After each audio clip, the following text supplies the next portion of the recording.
Alright, we're ready for a test run here. The speed dial on this is weird. It just turns forever in either direction. I wish it had a stop. There's a mark on it. I guess straight to the left is low, straight to the right is high.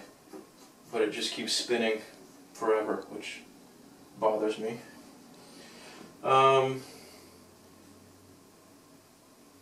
So, press the green on button, and that's emergency stop, and then twist it to reset it. Press the start button, click. Now we have loud fans running at 0 RPM on the dial, on the tachometer here. Then turn the spindle direction switch to forward. Here's a switch, forward that way, reverse that way. So this is on low, I think, and it gives ranges here. Low is 100 to 800, medium 160 to 1300, and high 250 to 2000. So we'll see how this thing works. Turn this to forward.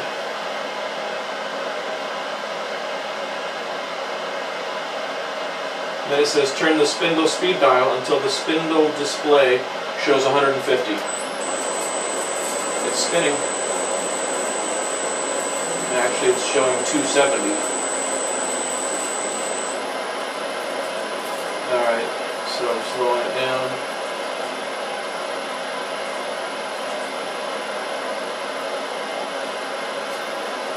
It's hard to get the exact RPM. There's 150. This is the test run, by the way. The book takes you through a test run. This is not the break-in yet. Lead screw spinning. That's nice. Alright, the spindle should be rotating towards me. That's forward. That's your normal cutting direction. Push the emergency stop button to turn the lathe off. It stops. RPM is now 0. There's a little delay on the tachometer. The spindle speeds up and then the RPM catches up to it. And when you hit stop, it went down to red 30 even after the spindle was stopped, then down to 0. So there's a little lag there. That's not a big deal. Then, without resetting the stop button, so leave this in, try to restart spindle rotation. Nothing happens. Alright, that's the test run. Turn the lathe off. Stop. So really, that's kind of mislabeled if you ask me. And there's a fan still running, just to cool the electronics, I guess. This is sort of mislabeled. The start button, the stop button, really, it's really a power button. It's really on and off. It doesn't really start the spindle. The forward reverse switch starts the spindle, so start and stop. I almost just wish it was a switch on off. Anywho, alright, spindle break-in procedure. And you've got to run the lathe at one speed for 10 minutes and then another speed for 10 minutes and so on and so forth for all the different speeds, or a number of the different speeds to kind of cover the range. Before subjecting the lathe to full loads, it's essential to complete the spindle break-in process. Alright, so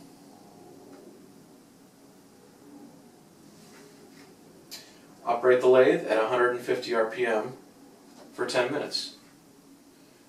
I'm going to leave this where it was. It's pointed way over here toward the high end, but that doesn't necessarily mean anything to me.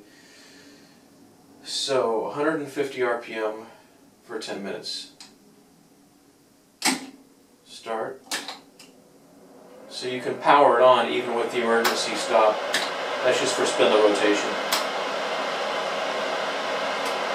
It won't start, so we'll reset it. Now it will start. Alright, this is where it was before. RPM. Increase it a little bit, and the indicator is way over here toward the high end. So this knob, the indicator on it, doesn't really mean anything. So let's increase. Okay, it's hard to be exactly precise with this thing. The spindle speed, which probably doesn't matter too much. But I'm going to shoot for 150. Still on 156. I'm turning the knob slowly and nothing's happening. I turned it quickly there and it went down to 144.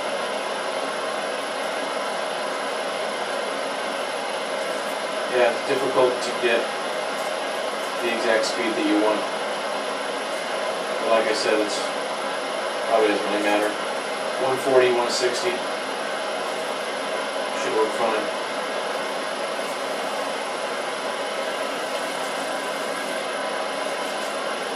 Alright, let me show you what's going on over here.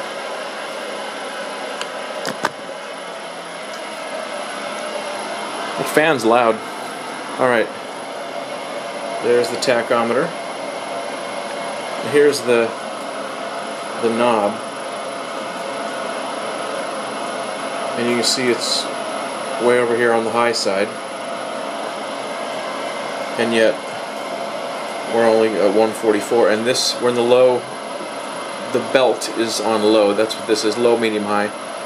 That's the pulley that you're on. So we're on the low pulley now, so 100 to 800 should be the range. 144, we're toward the low end. You would think that this would be over here, but it's over here. That's strange to me. So, that's the deal.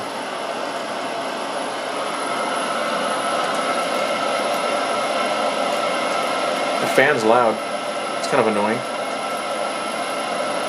Probably has to do with the circuitry to convert single phase to three phase power, I'm guessing.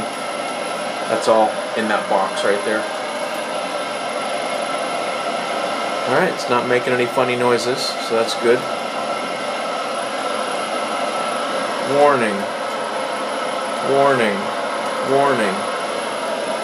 Warning. Notice. Warning. Warning. Warning. Warning. Good frickin' grief, man. Attorneys have virtually destroyed the world. Alright, so this can go for 10 minutes. Oh, here's the lead screw.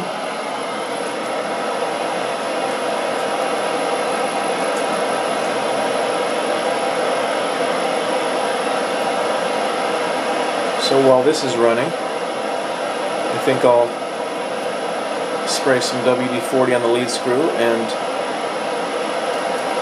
clean it up. You know what's interesting?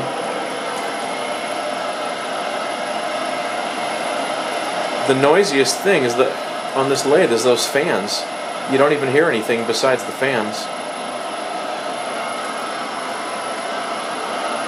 So that's weird.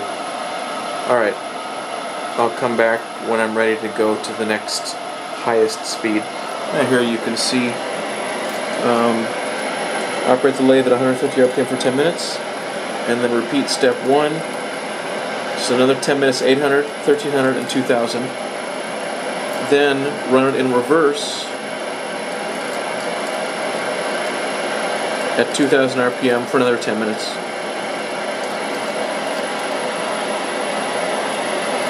That's it.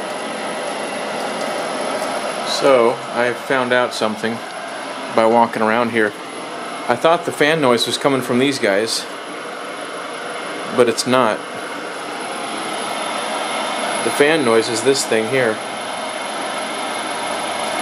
It makes a racket. So this is a separate fan from the motor, and I can feel the air coming out here. So this fan, yeah, sucks air in here, blows it onto the motor. That's what's noisy, this fan. And you can see the spindle in there turning for the pulley.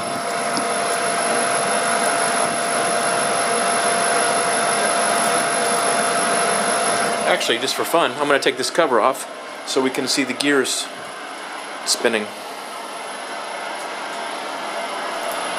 So the manual said to use NLGM or something, number 2, I don't remember what it was, which specifies a thickness of grease. And so the other day actually I had bought this white lithium grease, which, oh, right there, NLGI, specifies the thickness, I guess.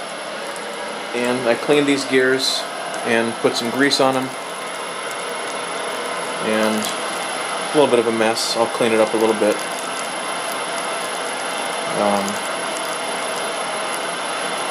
But there you go. Yeah, this doesn't make us. This hardly makes a sound. The only sound is this sticky grease. That fan really is the main sound you hear. The pulley's quiet. The gears are quiet.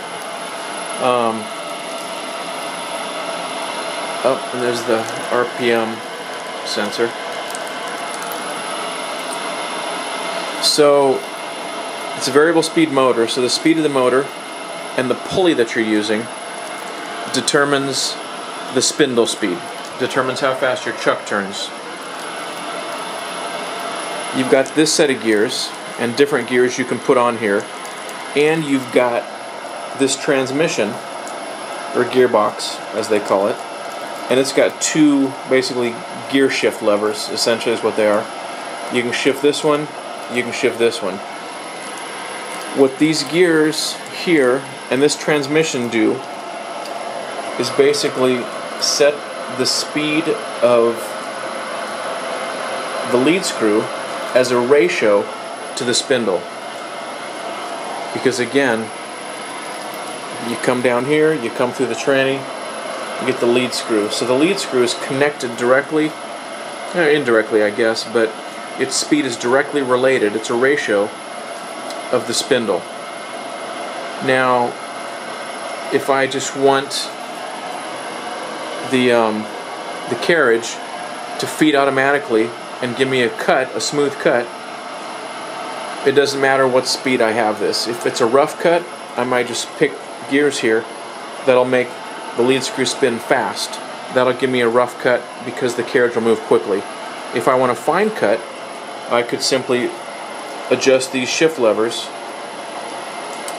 to make the lead screw spin slower and make the carriage therefore move slower, and that'll give me a finer cut, a better finish cut. Now, choosing a gear here and speeds here is critical when you want to cut threads, because the carriage needs to move a very specific distance per revolution of the spindle.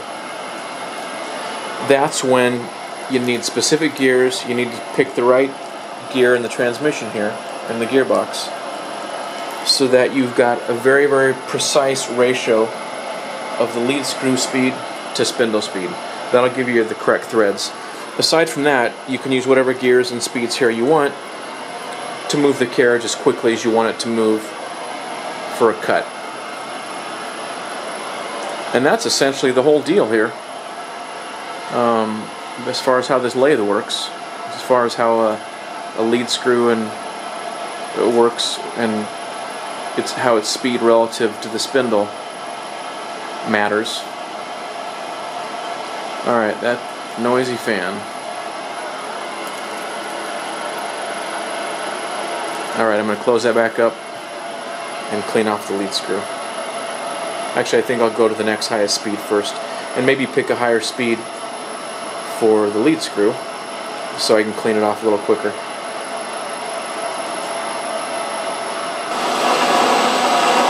Alright.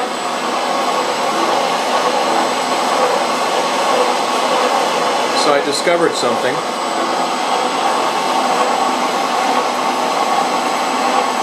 I won't turn anymore.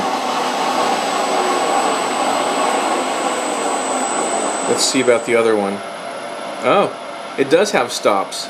You just have to turn it like 10 times. Alright, 96 RPM.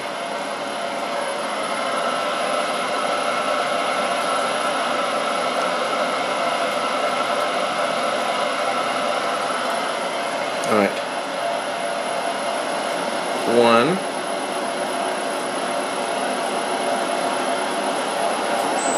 2, 3, 4, 5, 6,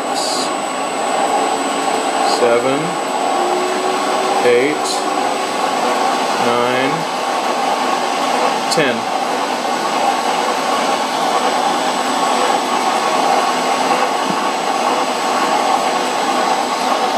I didn't get that plastic off. It's zipping. And I shifted these two to give me the fastest lead screw speed, and now it's humming.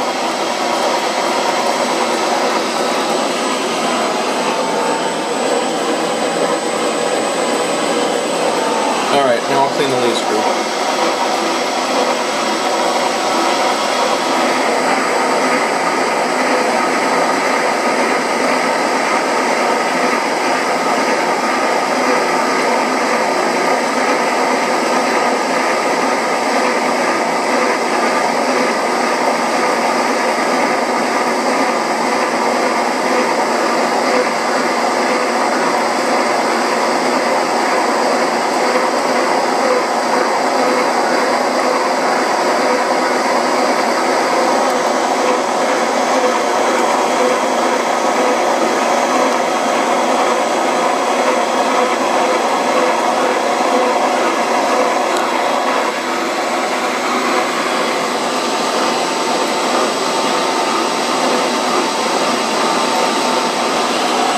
Alright, so now we need to go to some higher speeds. So let's go ahead and power down. See, that is delayed. It just decreases until it's down to 0 even after the spindle stopped. Alright, so we're going to swap the belt to the next higher pulley size, and we'll keep going faster. Alright, we're going to switch speed ranges. So we loosen the tensioner. There we go. We'll looser, lock it out of the way, and then we just go to the next size there, next size there, and I suppose I should turn this thing off, even though no one is around front there to press the start, the forward direction button. Retension it. That's good, I think. And that's it. I don't even need that screw on there. Alright, that's it. Super quick, super easy.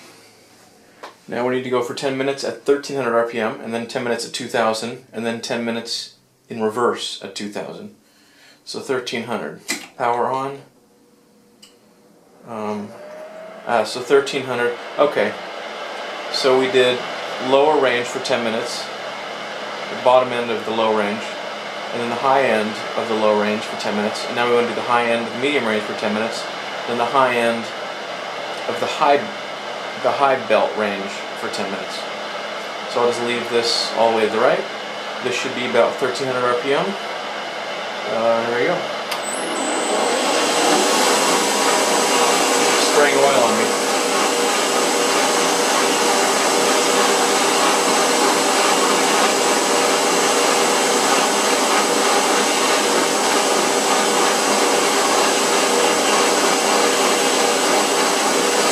Zipping. 1344.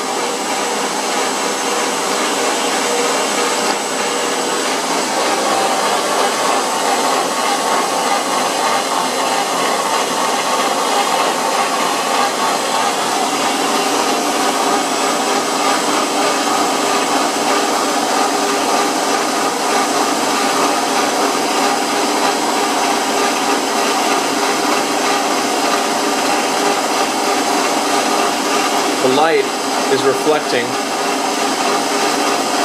off the chuck jaws when they get to that specific angle. So it looks like they're standing still. Alright, I just switched to the highest belt range. So this will be 2000 RPM. The faster it goes, the noisier it gets. So it's getting a little bit noisy. I cleaned the lead screw and put some oil on it and engaged the half nut.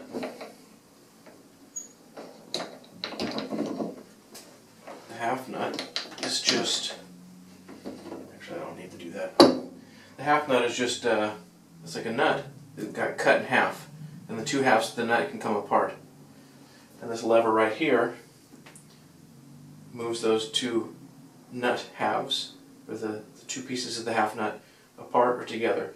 When they come together, they grip the lead screw, and therefore that nut and the whole carriage follows this screw. When they disengage, the carriage quits moving. So I can move the carriage with this hand wheel, and it uses a pinion in here attached to this wheel and this rack, or I can use the half nut for auto feed. I think usually you just use this hand wheel if you want to move the carriage quickly. I'm out past the end of the rack, but let's see, I can move it real quickly.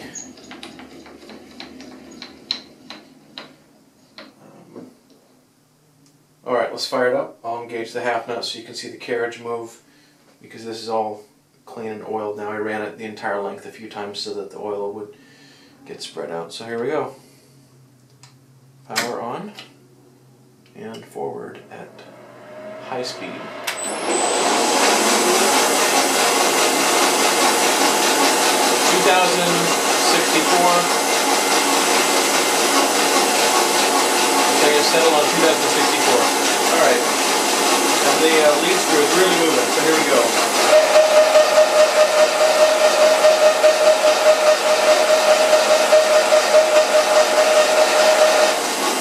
Makes a little more noise when the transmission, when the gearbox is under a load.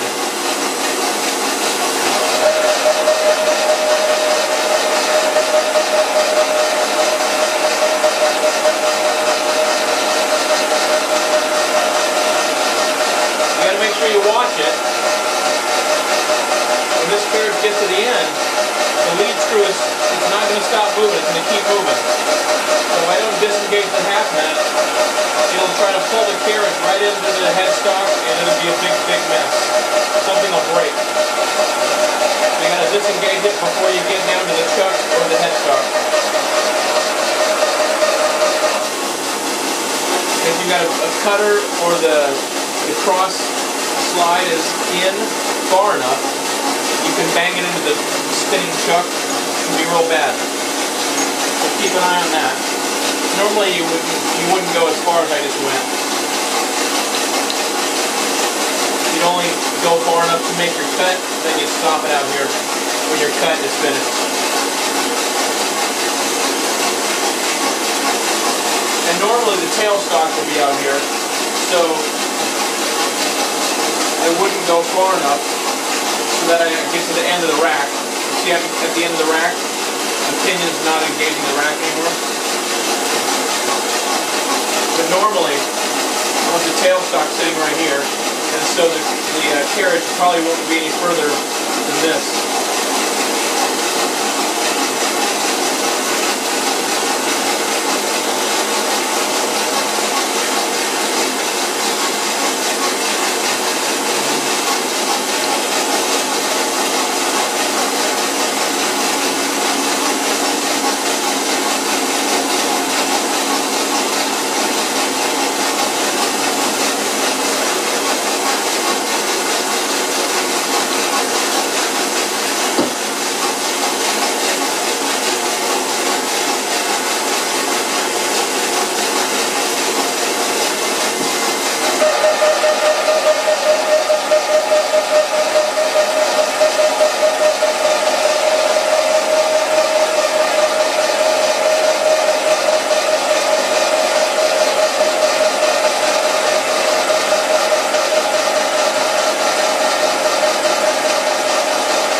only goes to about here. I can tell the color is a little bit different. It's a little dirty here. The clean oil is here. It looks like the half nut stops about here when the carriage is all the way to the end there.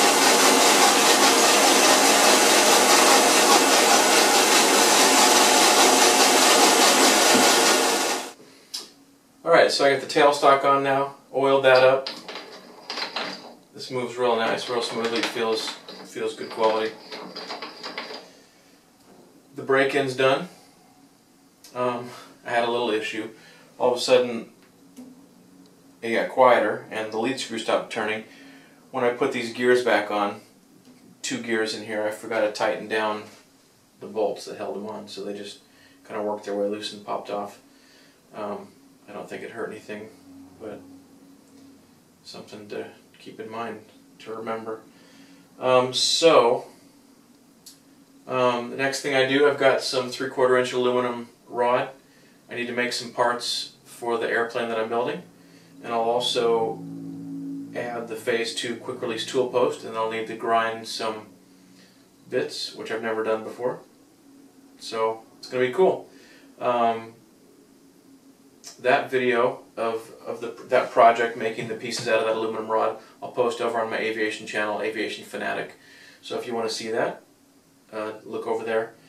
I'll go ahead and post the addition of the Phase 2 though here shortly. So hope you enjoyed this, and hopefully I'll do some interesting projects in the future that you might enjoy as well. Thanks for watching.